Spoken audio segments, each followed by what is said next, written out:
അസ്സലാമു അലൈക്കും. Welcome back to Visal media. ഞാൻ ഫക്രുദ്ദീൻ പന്താവ്.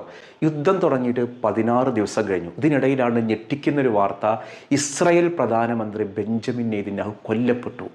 ഇത് ഞാൻ സ്വയം ഉണ്ടാക്കുന്നൊരു വാർത്തയല്ല, ലോകത്താകമാനം ഈ ഒരു ചർച്ചയാണ്. കാരണം ഇയാളിപ്പോൾ കാണാനില്ല. ഈ ഇസ്രായേൽ പ്രധാനമന്ത്രി ബെഞ്ചമിൻ നെതന്യാഹു എവിടെ? ഇറാനാണെങ്കിൽ ശക്തമായ ആക്രമണം നടത്തുന്നത്. ഈ ബെഞ്ചമിൻ നെതന്യാഹുവിൻ്റെ ഓഫീസിനെതിരെയും ആക്രമണം നടത്തിയിട്ടുണ്ട്. ഇറാൻ മാധ്യമങ്ങൾ പറയുന്നത്, ഇറാൻ ഒഫീഷ്യലി പറയുന്നൊരു കാര്യം, നെതന്യാഹുവിനെ ഞങ്ങൾ തീർത്ത് കളഞ്ഞിരിക്കുന്നു എന്നുള്ളതാണ്. പക്ഷേ അദ്ദേഹത്തിന് ഇപ്പോൾ കാണാനില്ല. അങ്ങനെ കാണാനില്ലാതായിട്ട് 7 ദിവസങ്ങളായി ഇദ്ദേഹം എവിടെയും പുറത്തു വരുന്നില്ല. അങ്ങനെ കഴിഞ്ഞ ദിവസം ഒരു വീഡിയോ വന്നു. ആ വീഡിയോ ഇദ്ദേഹം സംസാരിക്കുന്ന വീഡിയോ, അല്ലെങ്കിൽ ഏതെങ്കിലും യുദ്ധസ്ഥലങ്ങളിൽ തകർന്ന കെട്ടിടങ്ങൾ കാണാൻ വന്ന വീഡിയോ ഒന്നുമല്ല. അദ്ദേഹം ഒരു ഭാഗത്ത് സംസാരിക്കുന്ന വീഡിയോ. ആ സംസാരിക്കുന്ന വീഡിയോയിൽ അദ്ദേഹത്തിൻ്റെ കൈകൾക്ക് 5 അല്ല 6 വിരലുകളുണ്ട്. 6 വിരലുകളുള്ള നെതന്യാഹുവോ? അപ്പോൾ അത് AI ചിത്രമാണ് എന്നുള്ളതാണ് ആളുകൾ പറയുന്നത്. ഒരുപാട് ചൂടേറിയ ചർച്ചകളാണ്. ബെഞ്ചമിൻ നെതന്യാഹു എവിടെ? അമേരിക്കയും ഒന്നും മിണ്ടുന്നില്ല. അപ്പോൾ ഇദ്ദേഹം യുദ്ധം തുടങ്ങിയ സമയത്ത് തന്നെ അത്യുന്നതമായ സൗകര്യങ്ങളുടെ ഫ്ലൈറ്റിൽ ജർമ്മനിക്ക് പോയി എന്നാണ് പറയുന്നത്. ആ പോയ ഫ്ലൈറ്റ് ഇപ്പോഴും ജർമ്മനിയിലുണ്ട്. ഇദ്ദേഹം ജർമ്മനിക്കൊന്നും പോയിട്ടില്ല, മറിച്ച് ബങ്കറിനുള്ളിൽ കൃത്യമായിട്ട് ഒളിച്ചിരിക്കുന്നുണ്ട്. ഇങ്ങനെ ഒരു രാജ്യ നേതാവോ ഒളിച്ചിരുന്ന് മറ്റുള്ളവരെ കൊന്നൊടുക്കുക? ഇറാനിലൊക്കെയുള്ള ഭരണാധികാരികൾ ജനങ്ങൾക്ക് മുമ്പ് കൊതുസ് മോചന ദിവസമൊക്കെ പരസ്യമായി രംഗത്തിറങ്ങി ആവേശം കൊടുക്കുമ്പോഴാണ് ബങ്കറിനുള്ളിൽ ഒളിച്ചിരിക്കുന്ന ഒരു ഇസ്രായേൽ പ്രധാനമന്ത്രി. 6 വിരലുകളുള്ള നെതന്യാഹുവിൻ്റെ ഫോട്ടോ AI ആണോ? ഗംഭീരമായ ചർച്ച.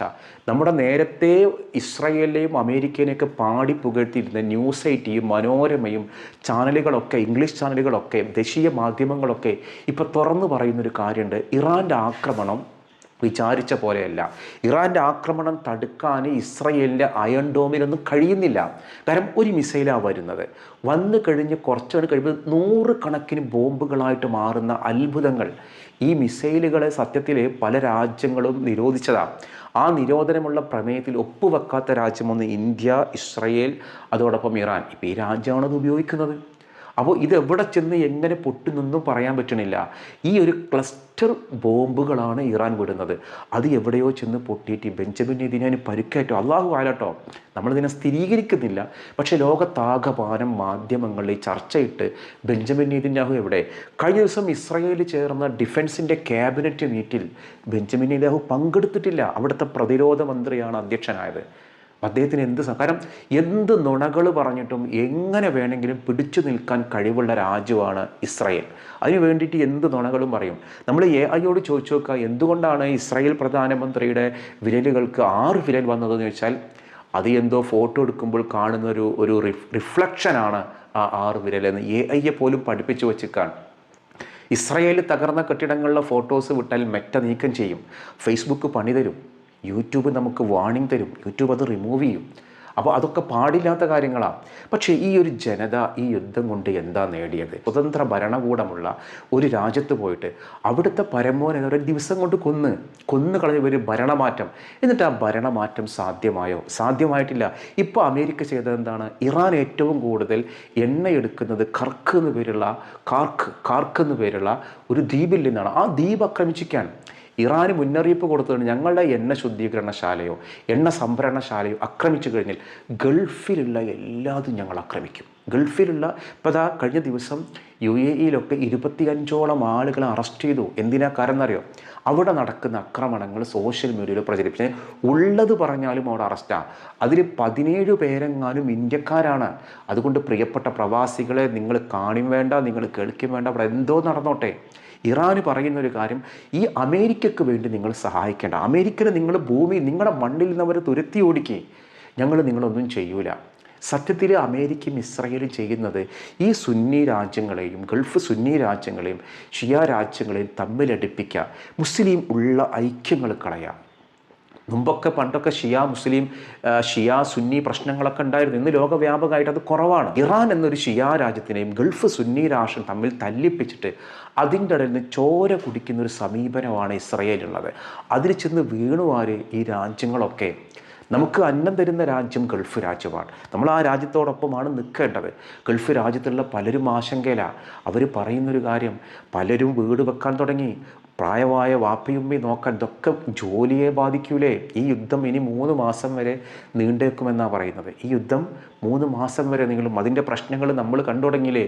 ഗൾഫിലുള്ള പല ആളുകൾക്കും കാശയക്കാൻ പറ്റുന്നില്ല. അത് നമ്മുടെ കുടുംബത്തിൽ ഇപ്പം തന്നെ വിറകടുപ്പിലേക്ക് ആളുകൾ മാറി. ഇതുവരെ യൂട്യൂബിലും ഇൻസ്റ്റയിലൊക്കെ ഭയങ്കര ട്രോളുകളാണ്. വിറകടുപ്പിലൊക്കെ ഉഷാറായി. കാരണം ഹോട്ടലുകൾ അങ്ങനെ മാറി, പല ഹോട്ടലുകളും അടച്ചു. പലരും വിറകടുപ്പിലേക്ക് മാറിപ്പോൾ. എൻ്റെ വീട്ടിലൊക്കെ പരമാവധി പാചകം വിറകടുപ്പിലാണ്. എല്ലാവരും ഇപ്പോൾ ഈ വീഡിയോ കാണുന്നവരെ പല വീടുകളും അതാവും അവസ്ഥ. എന്താ നിങ്ങളുടെ വീട്ടിലെ അവസ്ഥ എന്താണ്? നിങ്ങളൊക്കെ എപ്പോഴും വിറകടുപ്പിലാണോ അതോ എപ്പോഴും ഗ്യാസിലാണോ? പലരും വിറകടുപ്പിലേക്ക് മാറാണ്. ഇനി ഫ്ലാറ്റിലൊക്കെ കഴിയുന്നവർക്ക് വിറകടുപ്പേ അവിടെ ഇല്ല. ഭയങ്കര ബുദ്ധിമുട്ടിലേക്കല്ലേ ഹോട്ടലുകളൊക്കെ പൂട്ടിക്കഴിഞ്ഞൊരവസ്ഥ. അപ്പോൾ ഈ യുദ്ധം കൊണ്ട് വലിയ പ്രതിസന്ധിയാണ് ഉണ്ടാവാൻ പോണത്. ഇപ്പോഴും ചിലർക്ക് ഇറാൻ ഒരു മുസ്ലിം രാജ്യമല്ലേ, ഒരു തകരട്ടെ. അവർ പറയുന്നത് നിങ്ങൾ ഇന്ത്യക്കാർ എത്ര എണ്ണ വേണമെങ്കിലും ഹോർമുസ് കടലിലൂടെ വഴി കൊണ്ടുവെക്കോ, പ്രശ്നമില്ല. അവർ തരുന്ന ആനുകൂല്യത്തിലാണ് നമ്മൾ ജീവിക്കുന്നതെന്നൊരു ബോധ്യം പോലും സംഘികൾക്കില്ല എന്നുള്ളതാണ് ഖേദകരം. അപ്പോൾ ഈ ഒരു ഇസ്രായേൽ പ്രധാനമന്ത്രി കൊല്ലപ്പെട്ടിട്ടുണ്ടോ? കൊല്ലപ്പെട്ടു എന്ന് ഇറാൻ മാധ്യമങ്ങൾ പറയുന്നു. പക്ഷേ ഇദ്ദേഹത്തിനെ കാണുന്നില്ല. ഇതേപോലെ തന്നെയാണ് മറ്റൊരു ദുരൂഹതയാണ്. ഇറാനിലെ പരമോന്നേതാവ് പുതുതായിട്ട് ഏൽപ്പിച്ച മുജിത്തബ എന്ന് പറയുന്ന ആളെ ഇതുവരെ ആരും കണ്ടിട്ടില്ല. അദ്ദേഹത്തിന് പിതാവായ അയത്തുള്ള ഖൊമൈനിയെ കൊല്ലപ്പെടുന്ന ആ ആക്രമണത്തിൽ ഗംഭീരമായി പരിക്കേറ്റുവെന്നും ഗുരുതരമായ പരിക്കേറ്റുവെന്നും കോമാ സ്റ്റേജിലാണെന്നാണ് മാധ്യമങ്ങൾ പറയുന്നത്. ട്രംപ് അടക്കം പറയുന്നുണ്ട് ഞങ്ങൾ ഞങ്ങൾ തീർത്ത് കളഞ്ഞു എന്നുള്ളത്. എങ്കിൽ മുജിത്തബ എവിടെ? ഒരു വീഡിയോ വരട്ടെ. 2 നേതാക്കന്മാർ, 2 രാഷ്ട്രത്തിൻ്റെ തലവന്മാരാണ് ഇപ്പോൾ ഈ കാണാതായിട്ട്. മുജിത്തബ രണ്ടും ഇത് നുണയാവാനും സാധ്യതയുണ്ട്. അതായത് ഒരു പക്ഷേ ഇവരുടെ രാഷ്ട്രീയ തന്ത്രം അല്ലെങ്കിൽ പരിക്കേറ്റിട്ടുണ്ടാവും. രണ്ടുപേർക്കും എന്തൊക്കെ സംഭവിച്ചിട്ടുണ്ട്. നമ്മൾ വിചാരിക്കണ പോലെയൊന്നുമല്ല. മുജിത്തബക്കും എന്തോ സംഭവിച്ചിട്ടുണ്ട്. കാരണം മുജിത്തബയുടേതായ പുതിയ വീഡിയോസോ ഫോട്ടോസോ ഒന്നും ഇല്ല. അദ്ദേഹം പിതാവിന് ആക്രമണം ഏൽക്കുന്ന സമയത്ത് കാര്യമായിട്ട് എന്തോ പരിക്കേറ്റിട്ടുണ്ട്. ഇറാൻ മാധ്യമങ്ങൾ തുറന്നു പറയുന്നില്ല. ഇപ്പോൾ ഇസ്രായേൽ മാധ്യമങ്ങളൊക്കെ മിണ്ടാട്ടം മുട്ടിയ അവസ്ഥയാണ്. മുമ്പ് കുറേ മലയാളി വ്ളോഗർമാരൊക്കെ ഞങ്ങൾക്ക് പ്രശ്നമില്ല അങ്ങനെ ഇവരൊക്കെ എന്തോ മരിച്ച വീട് പോലെ കാര്യമായിട്ട് എന്തോ ഇസ്രായേലിൽ പറ്റിയിട്ടുണ്ട്. ലോകം അത് മറച്ചു വെക്കുക. അൽഹംദുലില്ലാ നമ്മളൊരു സന്തോഷമുള്ളൊരു വാർത്ത കേൾക്കും.